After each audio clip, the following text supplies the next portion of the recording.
Did you miss your deadline to renew your Medicaid coverage? You can still send your completed annual review form to Healthy Connections Medicaid. You may be assigned to another health plan, but you can ask to come back to First Choice within 60 days of renewed Medicaid eligibility. It's your family. It's your choice. First Choice is the right choice. Renew and choose us. Visit selecthealthofsc.com/renew to learn more.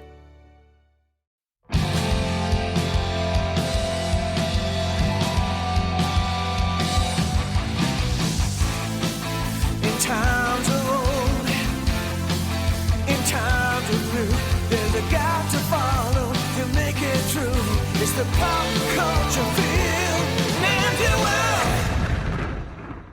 Welcome back, everybody, to another amazing episode of the Pop Culture Field Manual podcast. That is a scientific fact and not an opinion. Please don't fact check me. Today, folks, the topic is fall from grace. Like the man said, the only thing people like more than a hero is to see a hero fall, fail, or die trying. That's Willem Dafoe as the Green Goblin from the first Tobey Mac Spider-Man. Men and women, heroes of old, held in high regard in places of honor, are under a lot of pressure. It's a heavy burden to bear, and sometimes that burden can be too much. Or sometimes ambition or greed or pride gets the better of you, and you fall. You fall from your honored place in society, never to return. We've done an episode about redemption, but what about those characters that don't ever really quite make it back? We're going to be talking about all those characters and more today on this episode, Fall from Grace. Cameron, how you doing, man? Wait, who's Grace? And why is she falling? Hey-oh! No, why are we falling away from Grace? Yes. Why are we falling away from her? Huh? No, I'm doing good, man. I'm excited to do this episode because you got some really great picks here. And just like you said, it's, seeing an arc. Arcs can go two ways. Yeah, and we typically see arcs that go up. And you're like, oh, good for that guy. Mm-hmm. But I'm a fan of seeing people absolutely just turn themselves inside out and go down a 180 of a road. So, yeah, there's some really good ones here. I want to say thank you, a special thank you to my Discord community over at My Happy Place for the My Happy Self stream. A lot of good people there. I was having a hard time coming up with ideas, but once I asked them to give me suggestions and then they started giving me ideas, I ended up getting a lot of good, cool ideas. So I appreciate all you guys on the Discord community. It's a good little community we've got over there associated with my Twitch stream. So also major spoilers in this episode, folks. We're going to be talking about, essentially the pathways, the full pathways that some of these characters take, which includes the ending of movies or video games or whatever. Mm-hmm. So just FYI, there's a lot of spoilers in this one. So I'll try to let you know. Just like every every characters. Single episode we do on this podcast. Major spoilers ahead, folks. Shouldn't even have to say anything by now, but I just want to make sure, if this is your first episode and you don't know that we do this a lot. So we spoil things. Okay. That just gave me an idea for a new t-shirt for PCFM. Major spoilers ahead, folks. That's good, man. We got major spoilers ahead, and then we got cue music. Cue music. And then in your car, driving. Yeah. Listen, we know you're in your car. Yeah, warning. Only listen to while in your car driving or something. Yeah. Best experience while They're in the coming, car. folks. We're going to have, my goal for 2023 is to have the PCFM podcast have the greatest merch ever available to you. That would be good. I think that'd be cool. I like your ambition, man. That's really good because, doing merch these days is easier than it's ever been. You just put it up on Teespring or whatever, and then people order it. It's made to order, and that's it, Yeah. And you guys deserve some badass things to represent this podcast just because you are badass yourself. So, without further ado, let's fall from Grace's bosom. Let's do it. Which one you want to pick? I mean, the first one it's a good one. I thought that we'd do a couple of iconic figures from history and mythology and all that kind of stuff because it gives us a good idea of what exactly a fall from grace means, right? Or how that comes about, because sometimes characters' intentions are good. A lot of times characters' intentions are good. Sometimes it's pride that gets in the way, or greed, ambition is a lot of times. Or a woman. Yeah, ambition can be a virtue when it drives us to excel. a la Gladiator, Joaquin Phoenix. But the first one I want to talk about is the ultimate fall from grace. Yes, the number one fall from grace ever, the devil. The devil. Lucifer himself, the god of rock and roll. He is the quintessential definition of falling from grace because he was an angel, you know. In the Bible, it talks about him. He was an anointed cherub, the model of perfection, of wisdom and beauty, until iniquity was found in him. And he's referenced to, there's a couple of scriptures in the Bible, are the word of our Lord, Ezekiel 28, 12 through 19, Isaiah 14, 12 through 15, Revelation 12:4, Jude 9. So, he says, you said in your heart, I will ascend to the heavens. I will raise my throne above the stars of God. I will sit enthroned on the mount of assembly in the utmost heights of the sacred mountain. So this is like the classic version of ambition. Not being happy with your place, not being happy with life. He wants to be bigger. He wants to be bigger. He wants to be better. He wants to be faster. He wants to be stronger. He wants to be more respected. He wants better hair than God. He wants it all.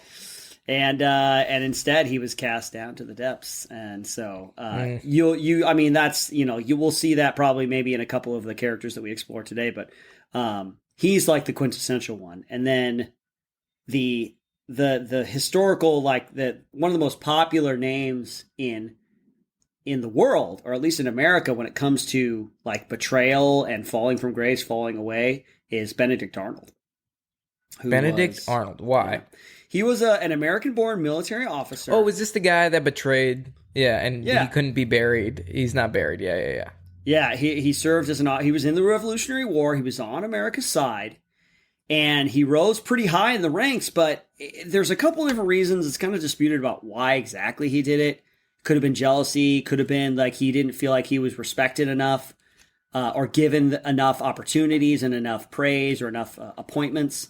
And so eventually, even though he was totally trusted by General Washington, he tried to have a plot to give over West Point, which was a base at the time, to the English. Mm-hmm. That was actually found out, and he had to escape. And so then he was, he fled over to the British lines, and then he was commissioned as a brigadier general in the British Army. And by all accounts, he was a competent leader. Right? He was good at his job. He just wasn't happy with the place that he had in the world, man. And he thought that it would be best to betray. The only problem with it is, or one of the big problems with it, is that even after he betrayed his country and went over the English, he still kind of, that reputation of being a turncoat followed him until the end of his days, because he lost out on jobs and other opportunities because the British are like, well, yeah, we appreciate you betraying America, but you're still but you're a snake. Yeah, you're a snake. You're a snitch. Like you're a snake till you die, man. Yeah. Hey, we appreciate what you did for us, but we don't want you doing that against us. So kick rocks. Yeah. So and he couldn't be buried on U.S. soil, right? That was the thing. Well, he was buried in England. There's a legend that says that he, in his later times, regretted what he did and he wanted to be buried in an American uniform. I couldn't find anything to substantiate that. And by find, I mean I just did a couple Google searches, but yeah, he was buried in England. But apparently something happened after he died, even which is kind of ironic and ironic justice, but. There was a move that they did where they moved these graves from one to the other, and his was mislabeled, and apparently he was just anonymously buried with a mass grave somewhere, so nobody knows where he's actually buried.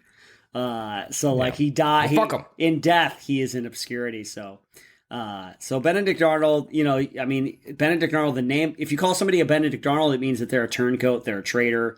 They're a traitor. They've betrayed you, and so. His name has been synonymous with being a turncoat and a traitor for all history, for all time, Yeah. Well, like I said before, and when I tried to cut you off, fuck them. So those guys set the stage. He set the stage for all these characters to be based off of. But you got a good one, because you mind if I start this one out? Just because I like this movie a lot. Okay, so starting out, we have the most famous Harvey Dent, Two-Faced Harvey. Harvey Two-Face. Harvey Dent's in The Dark Knight, Christopher Nolan's greatest Batman film. it's interesting because the reason I love this movie, and this is, there's few movies that you can rewatch over and over and over and you like never get tired of them. The Dark Knight is one of those movies, just because we've said it on this podcast. I'll say it again, that Heath Ledger, that was his greatest performance ever before he died. And every time I watch it, I never get bored watching him play the Joker. Yeah. In my opinion, it's the best portrayal of the Joker that's ever been out. Yeah, I'd say that there's a strong case to be made for that. What's the short case? What's the strong case? There's a strong case. Oh, strong. I was like, short case. You just, hey, whoa. You just hear what you want to hear, man. Yeah, sorry. Anyways. But yeah, no. But we're not focusing on Heath Ledger. We're focusing on Harvey Dent. Now, the reason why I like The Dark Knight so much is because, you have, like, obviously the new Batman that is the most recent Batman with Robert Pattinson. Yep. Which is more based off of like the comic books. Like I'm pretty sure there's no sunlight in that entire movie. But it's all it's dark. always taking place like right at dusk. Yeah, right at dusk. There is no. I'm pretty sure I watched it again on a plane. I'm like, there is no sunlight in this movie. I'm sure the reflection from all around like must have been really hard because there's no way to like. Because, it takes place, like, it's all, like, at midnight, and dark in the rain. Yeah, it's all at midnight, or it's raining outside, and it's, like, it's very overcast, even if it is outside. So it's very dark. It's really comic booky. Even, like, the character designs. Like, I didn't even know that was Colin Farrell playing the Penguin. That was such a great performance. I think they're even making a mini-series based on his character.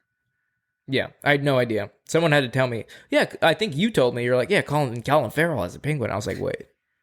Colin Farrell was the Penguin? Because they put him in the fat suit. They really did him. Yeah. And he didn't even sound like himself. He was using the voice. And I was just like, oh my God.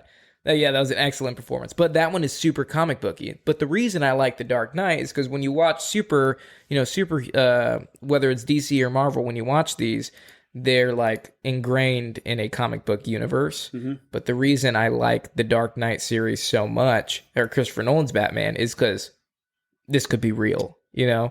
Like he doesn't have crazy powers. He's just some really determined dude with a lot of money and great equipment.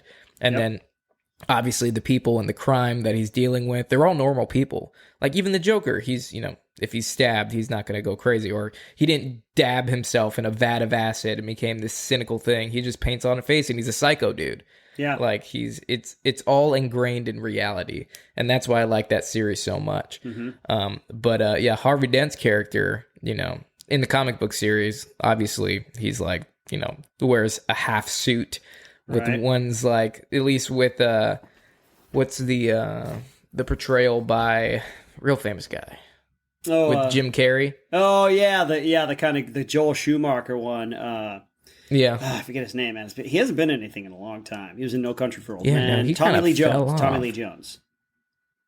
Tommy Lee Jones plays Tommy Lee. Yeah, Tommy Lee Jones. Yeah. Tommy Lee Jones. So like even like his entire identity is super comic booky, right? Like he's got two ladies, one's like super goth and the other one's really angel like the other side.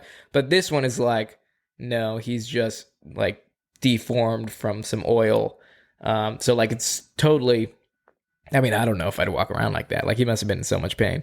But that one is like, he's a DA, right? He's not like some crazy criminal guy. He used to work internal affairs. He's a district attorney. He's trying to bring down the mob. Guys. Yeah, exactly. Yeah, no nonsense. No nonsense. He doesn't compromise because he's all about fairness and the law. Yeah, and I like how in the movie he has that coin he always flips. Yep. But it's a double-sided heads, so he always be like heads. He's like heads. I'll go through with it, and no matter what, he'll always go through with it because it's the two heads. Yep. So I thought that was very interesting. But yeah, he's just a normal guy that's fighting crime the way we would fight it in our, modern society, which is through the justice system. Yep. But once he realizes that like basically Rachel was after Rachel died and the justice system failed him in a way because, he told them to go, but they wouldn't do it. They rescued him because they were more important. So he's like, this sucks. Why would I want to, support this or fight for this system that has completely robbed me of anything he cared about? So that's why I like that. But seeing him go down it and then seeing the Joker kind of twist him, because that was like the final push he needed. Like, obviously Rachel made him really spiteful, but the Joker was I think the Joker's, reasoning to him was the reason that pushed him over the edge. Yeah. Yeah, I like it's a well done arc in the Dark Knight movie. Cuz he's still all about justice. He has nothing to like tether him, like you say, like the tragedy of losing Rachel, and then the Joker coming and like kind of seducing him with the idea of like, the idea of chaos is that it's fair, and and he gives him the coin back, which is now scarred on one side, so there really is like this half and half chance, but everything he does is just brutal after that. It's either if it's heads and you're okay, like he knocks that one girl out, and then the crime lord he's like, I love how he flips the coin and he's like, heads, you're okay, and then it's heads, he's like, oh, he said, and then he flips it again and it's tails, and he's like, what's that for? He's like, oh, that's for your driver, and he shoots the driver and crashes shoots the driver. Yeah.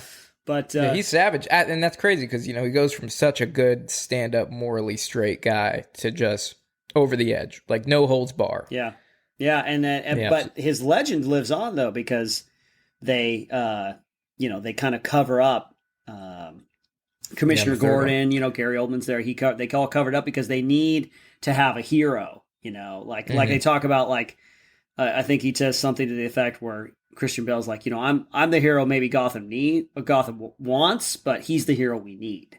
They need like a light and a white knight and a pure. Yeah, they need symbol. a symbol. Yeah, symbol, exactly. So they pretty much acted. He made Harvey, even though at the end there he pretty much made Harvey a martyr for them to really crack down. Yeah. Even though he completely, turned to the other side. Mm-hmm.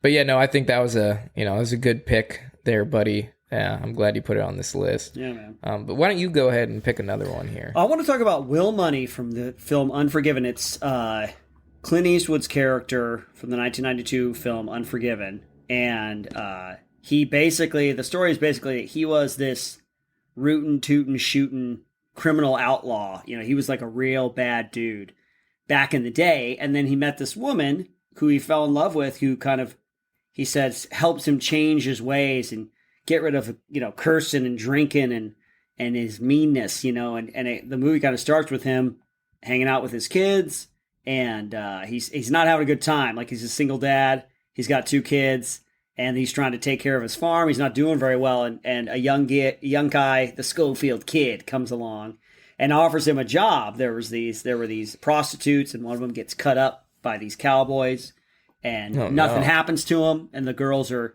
angry, so they put up a bounty on these 2 cowboys that were involved, and they spread the word around, and the kid's like, hey, you want to come with me and kill these 2 dudes, and we'll get some money for it, help out your family. So at first he doesn't want to do it. He's like, I'm not like that no more. He keeps saying that throughout the whole movie. He says, I'm not like that anymore. I'm not like that anymore. And, he eventually, because of his family, he decides to go and do it, and he gets Morgan Freeman to join him. And Morgan Freeman's like, yeah, you don't even know about this guy. He was the meanest guy I ever met, man. We were all afraid of you. We were all afraid of this guy, And Schofield Kid just can't see it because Clint Eastwood's like this old man now. And he's kind of trying to be gentle, and he doesn't drink. He doesn't curse, And then events transpire. Spoilers, folks. If you haven't seen it, go see it right now. Turn it off and go see this movie.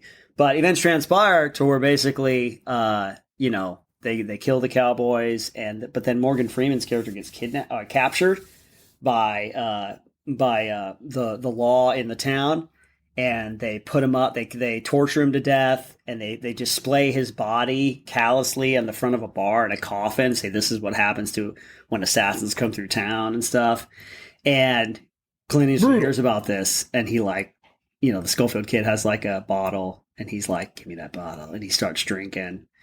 And he's like, what's going on? He starts gathering information, and he's like, he realizes what he's going to do, and that he just can't get away from who he was, and he just goes into town and he just goes off on everybody. And it's like, it's cool. The movie is cool because Clint Eastwood, he got his fame from a lot of these spaghetti westerns where it's like this kind of exciting and wild, dramatic, portrayals of cowboy life, and almost kind of romanticized. And Unforgiven kind of turns that on its head a little bit. And even though you're seeing Clint Eastwood in the way that you want to see him, like the tough guy kind of role, it's like totally kind of dark and twisted because he's just merciless. The only thing about, the movie and the events and the actions kind of balances everything out is that everybody's just worse than he is. He's not a good guy, but everyone's worse. So he goes in there and he just lays waste to everybody. It's awesome to see, but it's also kind of tainted with a little bit of like kind of sadness, because at the end you realize that we all want to believe that we can be better people, that we can live better lives, and that there's things that we've done in our past that maybe we regret or that we live with. And we want to believe that we can live beyond that and be better than that and leave those things behind. But then there's always this kind of thought, or maybe it turns out in real life that like maybe sometimes you can't, and that's kind of what one of the lessons or one of the themes is that he ended up, he couldn't leave his past behind. It's actually ended up he got tired of running. Yeah, and I can't beat him, join him, and just be way worse. Yeah, just be way worse. If you can't beat him, then you beat them all, if you can't beat him, kill him. Kill him. Yeah, there you go. So I haven't seen that one, but it sounds like a great movie. Cam, you got to put that on your list. There's a couple on this. Actually, we won't talk about all of them, but there's a couple that if you haven't seen it, right, folks, you got to go see it. If you haven't seen Unforgiven, even though I just kind of told you a lot of the synopsis of the story, you got to experience it for yourself. And if you love Westerns, it's an iconic Western. It's kind of like I've heard it called the anti-Western. Anti-Western? Yeah. Yeah, because typical Western movies, like you said, like they romanticize that type of lifestyle. Good, the bad, and the ugly. I mean, you see it nowadays with like when Yellowstone came out, and all of a sudden everybody started wearing flannels and wearing cowboy boots and hats. Because it's like that lifestyle is like super romanticized, but it is stinky, it's tough, it sucks. Deadwood. Like, nobody highlights that part. Yeah, Deadwood from HBO, the series Deadwood, had about 3 seasons. That was a good example of like probably what the West was more like, even though that in itself there was some poetic license that they took with it, with the series artistic license. But yeah. Okay, I just put Unforgiven on my list right after The Last Full Measure. All right. I gotta watch that one. Got to put Memento on cool, there man. too. I know we were talking about great this. one. I have to check that one out. Yeah. Well, I have one that I want to talk about that, reminded me just because we've talked about Harvey Dent and then we talked about Heath Ledger Joker, but I would feel ashamed not to talk about the actual Joker remake with Joaquin Phoenix. Yeah. So Arthur Fleck. And this movie was a beautiful disaster, depressing. Like it was almost hard to watch. Yeah. Because like there is no good moments in that movie. Right. You're literally watching somebody fall down deep into, a pit of mental health despair. Yeah. And it's kind of a motif for like mental health, people struggling with mental health and how they're not being supported, but they're actually being driven deeper and deeper by society standards and, access. So, it was, like I said, it was a beautiful disaster. Yeah. But it was really well made. Yeah. And he's trying at the beginning. Like he's trying to fit in. He's trying to hold down his job, sustain himself. He's trying to take care of his mother. But life keeps hitting him and hitting him and hitting him back down. Yeah. So, Joaquin Phoenix does a phenomenal job. The fact that like, I always have a respect for, actors that not only, put the emotion into it, but change their physical appearance, like Christian Bale for The Machinist. Like that's ridiculous. And, Joaquin Phoenix was, I don't know, he must have had some, he had to get checked out for this movie because he was like sickly skinny. Yeah, I'd like to know. I don't even know how he did that. Well, he's a vegan, so that probably helped. Oh, that's right. He's a vegan, so that makes sense. Yeah, so he is sickly. But But yeah, I mean, just watching, with his mother and how he's literally, going into psychosis with that relationship with that woman, and that, it's just like the Christopher Nolan ones, how they're so, the reason I like those superhero movies or, series or adaptations is because it's ingrained in reality and it's easy to relate. Right. So this Joker was, it's not like he fell into a bad pit. He wasn't like a mob boss and fell into acid and then woke up with, a smiling tattoo on his hand. Yeah. Like the worst Joker. Juggalo Joker. That was such a bummer.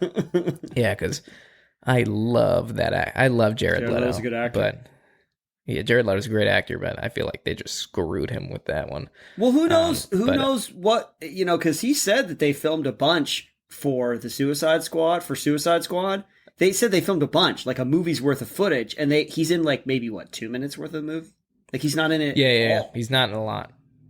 Yeah. He's like dancing in a club. He's like, "You like my girl?" And he's like, "Shut up!" And he kills that guy. And then he's like on a helicopter trying to rescue her. And then he shows up at the end. Yep. And then he's like literally in 2 minutes worth of that movie. Yeah. But anyways, back to Joaquin Phoenix Joker. The point is, it's ingrained in reality, so it's way easier to emotionally connect with what he's going through. So yeah, his fall is obviously, I mean, he's not a very, far fall there, because he kind of, it was like, he kind of like fell over. Yeah. But he didn't like fall from grace. Yeah, there wasn't, I don't know if this movie presents a lot of hope for him, because like, the one bright spot, spoilers everybody, the one bright spot that he kind of has is the girl that he meets, Zazie Beetz' character. And then you find out that was all a lie. That was all in his head. Yeah, he was literally imagining the entire thing in his head. Yeah. So I don't, it's a fall from grace, in that slowly but surely the audience comes to realize that there was never really any hope to begin with. No. Yeah, and then he started, I think, and then you get a little beacon of hope that he's like finally, getting attention when he was it when he murdered that guy? Oh, he kind of, well, he kind of gets, it's a kind of a weird, it's a dark, it's like indirect thing, like, because praise. he starts discovering, he has this moment of peace, this moment of like euphoria after those guys, they're attacking the dude on the subway, and then they attack him because he intervenes, or he's like he can't stop laughing, and they go over, and then he kills wrong them. place, wrong time, with the wrong disease. But then it's like, then all of a sudden, because of the circumstances and the social and political upheaval within Gotham City, he's hailed as a hero. And then right after that, before any of that happens, he shoots those guys. He goes into the bathroom, and then he's like, he's all like doing like kind of weird kind of he's dance, doing the euphoria stuff. thing where he's like, "Oh, this feels good. You're a really good dancer." Yeah, thanks. Yeah, that scene. I used to reenact that scene for my fiance when we were dating. So I just like sit there without my shirt on and just like sway, and she'd be like, and I'd be like, "Hey, you're a really good dancer. Thanks."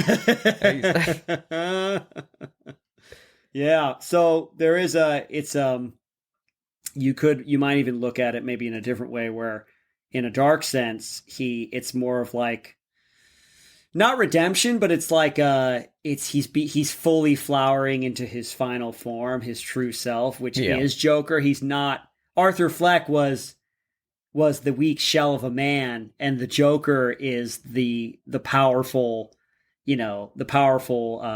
figure that he becomes at the end, and he's hailed as this kind of, maybe he's hailed, maybe, have we talked about the idea that like literally the entire movie is just in his head? The hint? No. Because like, what does it show us at the end of the movie? He's in the hospital and he's laughing, and the doctor says, "What are you laughing?" He's like, "Oh, it's just a joke I thought of." And she says, "What, you want to tell it to me?" He's like, "You wouldn't get it." And so there's this idea of like, wait, you wouldn't get was everything that we just watched, like, was he just thinking about that like the whole time? While he's been in the hospital? Yeah, because like the ends up, he does. And doesn't he like kill her like after he says? Well, he like walking. Kills that lady. Well, he's walking and there's bloody footprints, behind him, and then he runs around and people are running after him and stuff like that. So it's like, wait, what did I just watch? Like, You know? I never thought of that, man. You just probably blew my mind. Well, I'm wondering what they're going to do. Apparently, there's a sequel in the works with Lady Gaga as Harley Quinn, maybe. Is that interesting? That could be actually really good. Yeah, and it's going to be a musical.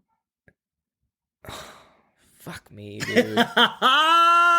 It's no way. You it's were gonna with be a me musical. up Don't until tell me that very moment, Cam, but now I've lost you. Cameron does not like Yeah, now musicals, you lost folks.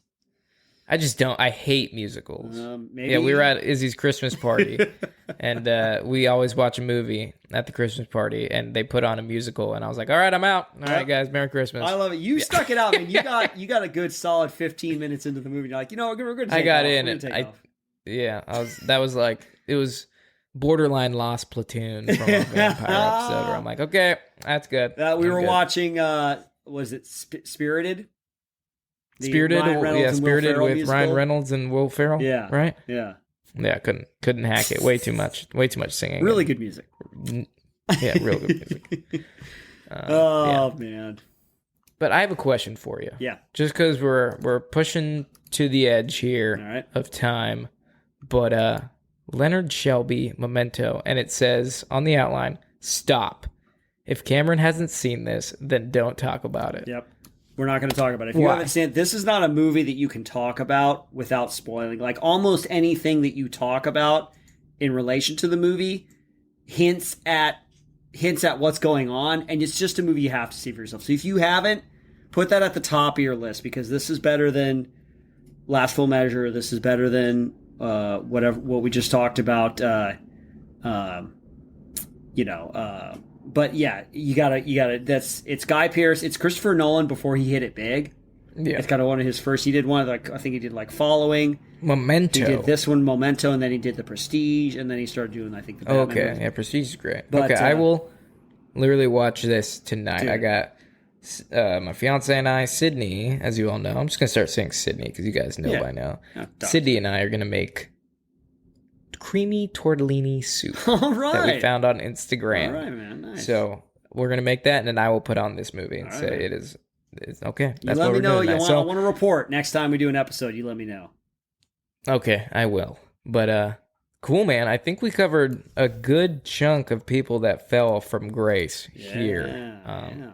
But if we missed anybody, or maybe you guys listening have, some characters that you're literally screaming at your car radio or car speakers at that we miss, send us an email letting us know. You guys know the email address, but I'm going to say it again just in case it's your first time joining in. The PCFM podcast at gmail.com. Or you can message us on Instagram at PCFM podcast. Or if you subscribe to our Patreon, you can message us on Patreon. And if you're a lifer, join us on our Discord. Yes. So ask us there. You can ask us all those locations. Speaking of Patreon, that's right. We want to give a shout out to two illustrious fellows that have joined our ranks as a Salty Sergeant Patreon subscriber, Anthony Martinez. Well, let's see, give you more respect than you deserve. Anthony Martinez, get your name wrong. Yeah, get it right. And then lifer status, Jake Martin. You're in it for the long haul, my friend. We appreciate you being here. We appreciate your support, folks. Yes, we do. And for our fan question, it looks like we have a question coming to us from Instagram from Broke Brad Burke. That's a mouthful. But Broke Brad... Okay, Brad. I'm just going to call you Brad. That's the easiest thing to pick up. Yeah. Brad wants to know, favorite moment from deployment. There are so many good moments from deployment. Yeah.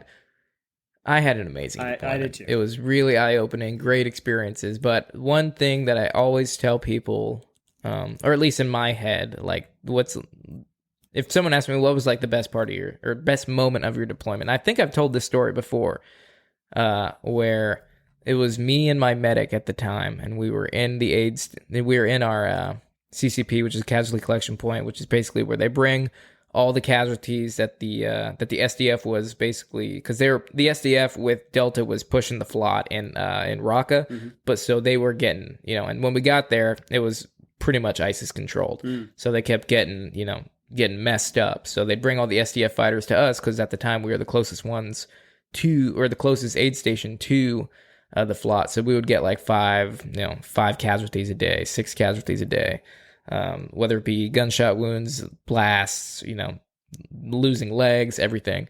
But I remember there was a gym inside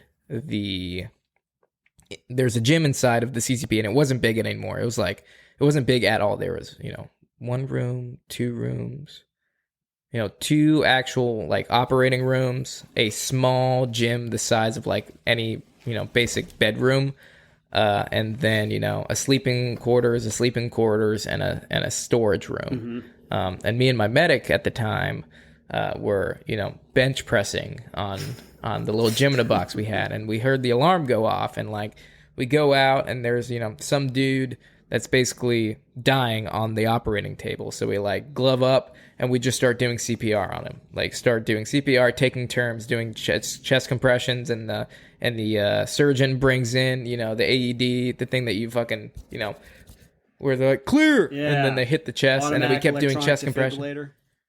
Yeah, the defibrillator. I can't even say it. I try not to say it because I can't pronounce it. Defibrillate. Defib.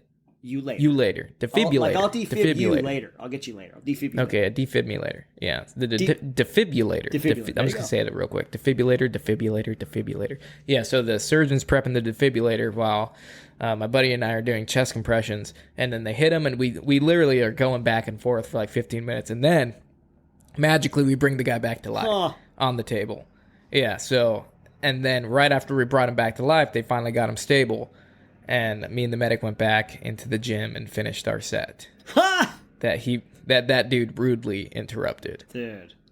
So that was one of my favorite memories and moments from deployment. So not only did I literally get to save a dude's life, I got to get a juicy ass chest pump at the same time. That's awesome, man. That's great. Yeah. That's great. Man, as far as particular moments, I guess this was always a feeling I had whenever I got to go out, because I got to do a fair number of operations.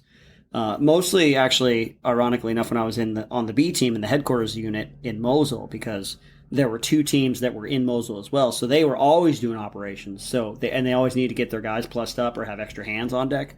So we got to do one, and it was just like the feeling you get of like, I'm doing my job, man. I'm doing the thing. Like we got in there, we did our briefing. We were leaving at like 2 a.m.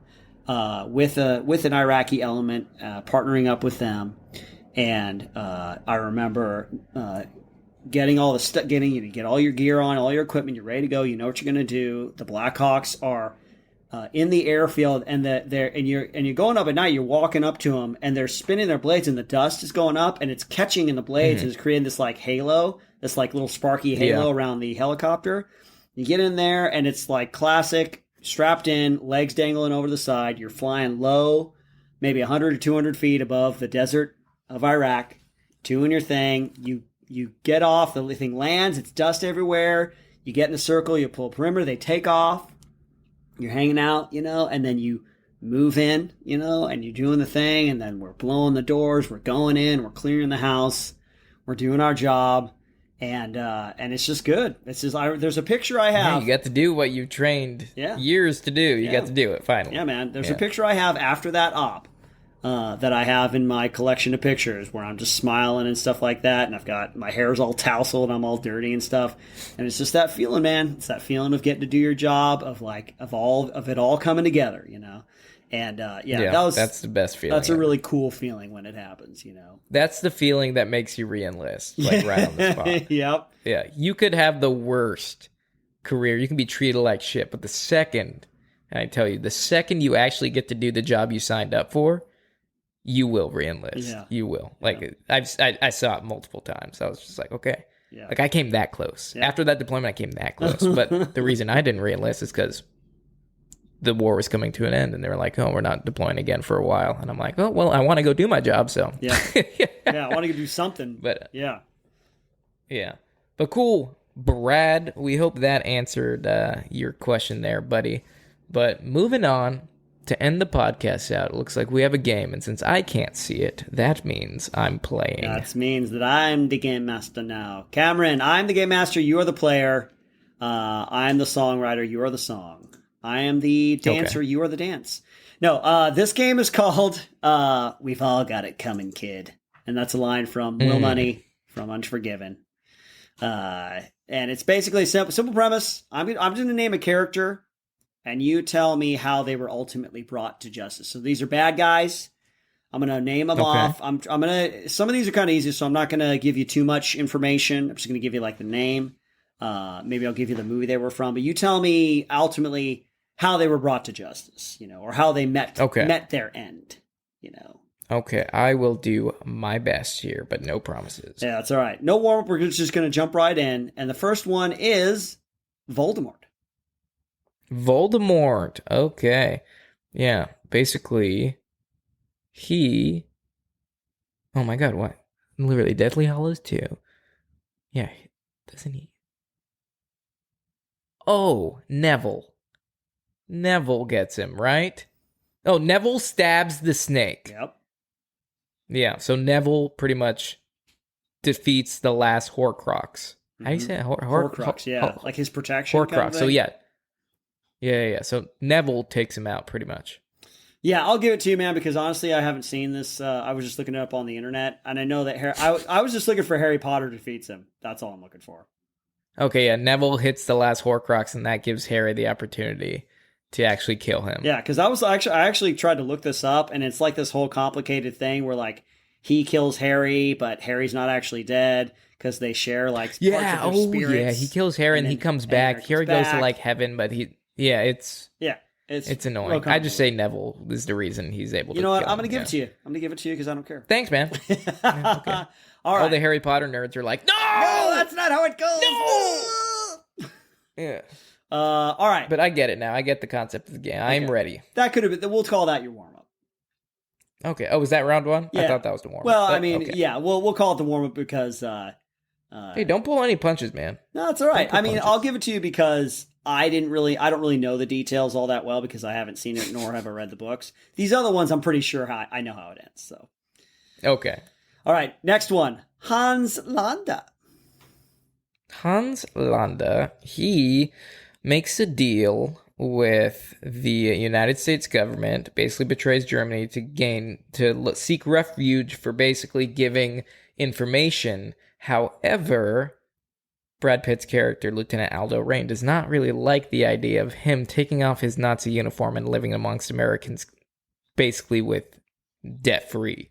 So he carves a swastika, as he likes to do. He carves a swastika in Hans's forehead so that everybody knows that he was a Nazi regardless of where he goes. Because he's like, I assume you're going to take that uniform off wherever you go. We're going to give you something you can't.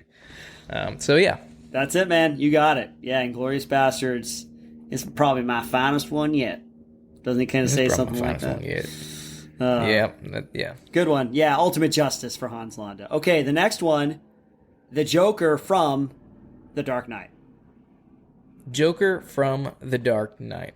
So it's very interesting because he doesn't die. Nope. Which he basically, as the Dark Knight is like utilizing this new technology, he I want to remember correctly. Yes, okay, now I remember. So basically the Joker is waiting on the two boats to turn on. He basically gives the detonators to a boat full of prisoners and a boat full of civilians, and they're like, one of them has to blow the other up.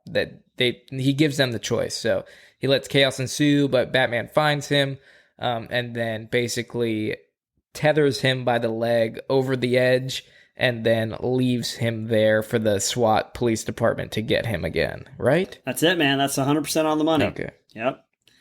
He's like, I think you and I are destined to do this forever, which is kind of sad because then he died. Yeah, because he died. Yeah. But all right, man. Good. You're pound for pound. You're going the distance. I like it. Let's keep going. I'm trying. Next one is Scar. Scar from Lion King? You tell me. Okay. I'm assuming it's Scar from Lion King because that's the only Scar I really know. But oh man, this might be a challenging one because I'm like, haven't seen a long. So I know how Scar kills his father, but Scar Is he turned on by the hyenas? I'm gonna go with that. I'm gonna say the hyenas turn on him. That is correct. The hyenas do turn on him. He gets like injured, I think, in a fight. And then it's funny. I have not seen it, but I looked up the synopsis just so I make sure I got it. But yeah, the hyenas turn on him. You haven't seen Lion No, King? I haven't seen Lion King. Yeah. Oh my god! No, Really? it's crazy. Oh, okay. Well, I mean, it's not a crazy thing. There's a lot of movies out there, but like Lion King's, It's kind of one of like those. we've been to Disneyland together as grown men. Yeah. Like, it's true. I got to see it sometime. Yeah, eventually. Have you seen the musical? No, I haven't. Okay. No. Well, I hear that's assuming good if you haven't seen the movie, you would have no motivation to see the musical. That makes sense. I'll definitely go. I'll definitely see the musical or the movie sometime, the original. Yeah, sometime. But, When you and the lady finally pop out a baby, it's mandatory watching. there you go. Yeah. Yeah. That's good. All right, man. Let's do two more. We got two more. They're gonna get a Okay, little I'm harder. ready. Percy Wetmore from The Green Mile. Percy Wetmore from The Green Mile. The Electric Chair. Is that your final answer? Does he die? Yeah, Percy's the main character, right? The ginormous dude. No, I feel like his name isn't Percy. He has I don't know. I'm confusing. I'm just gonna go with it. Just gonna ride my emotion. But yeah, because I remember when he dies, everybody's crying. But yeah, he gets the electric chair. Incorrect, Cameron. I think that guy's name was Michael Clark Duncan's character, Coffee. Coffee. I think his last name is Coffee. But Percy Wetmore is the sniveling little guard that kills the mouse that runs in the middle of the guy's mouth, and then he ends up not wetting the dude's hair down for the electric chair, and he ends up frying him, and like the smell of cooking meat everywhere. And then he ends up getting when Coffee takes the flies out of the diseased woman, the wife of the woman, or the wife of the guy who works at the prison, he holds it in, and then when Percy comes by, he blows the flies into his mouth, and that like possesses him, and then he goes over and he kills Wild Bill, the Wild Bill character, and then he's just insane, and he ends up in an insane asylum at the end of the movie. He's just a vegetable for the rest of his life. He's a veggie. But yeah, Percy Wetmore, great character, horrible character, but great acting. But all right, we're gonna do one more. Pay attention, Cameron. This is I'm paying attention. Anton Chigurh from No Country for Old Men. What happens to him at the end?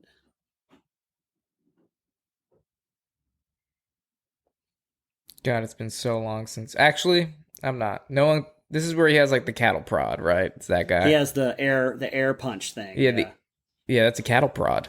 That's how they kill cattle. Oh, I thought the cattle prod was like an electrical thing. This was just like a hole punch, like a pneumatic hole punch. I'm pretty sure there's multiple types. But yeah, that's how you like kill cattle with that. So it, like punches a hole in their brain.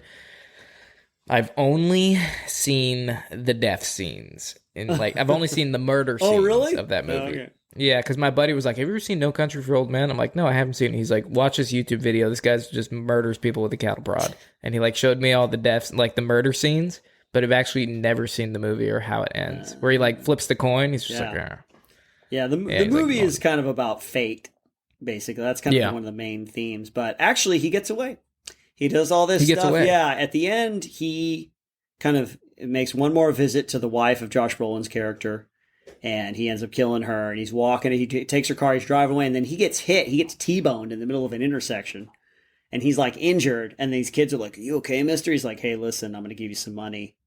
Hand me your shirt." And he like binds up his broken arm. He's like, "I'm going to give you some money. You guys never saw me." They're like, "Okay." And he just walks away. And that's it. So he doesn't. He's never brought to justice or anything. He just gets away. Yeah, the movie's kind of it's an oddball movie. It ends kind of weird with Tommy Lee Jones just doing a monologue about having a dream about his father.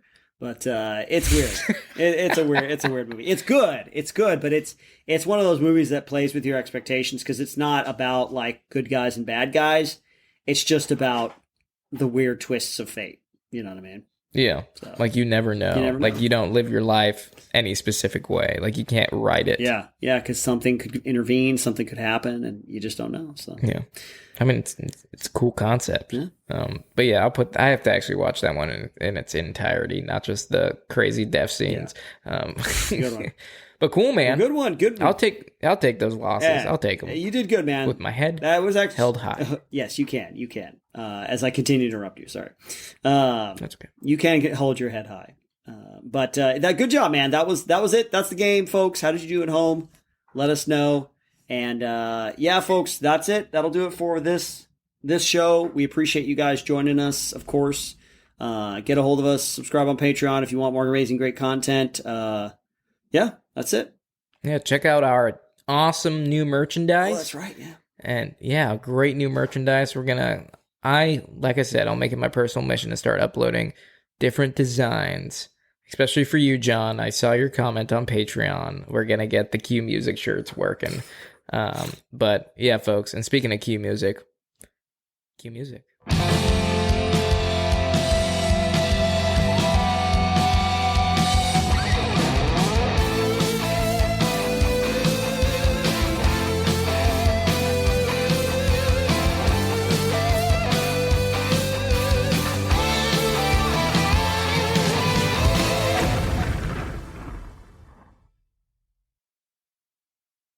What's going on, everybody? You just listened to the free version of the PCFM podcast. If you want full-length versions of podcast episodes, plus much, much more, head on over to our Patreon page at patreon.com/PCFM podcast.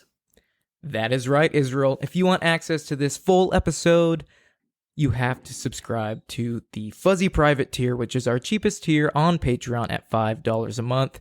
But if you are interested in a little bit more, we also have the Salty Sergeant tier at $8 a month and the Lifer tier at $12 a month. So hopefully we will see you there, PCFM family. Cue music.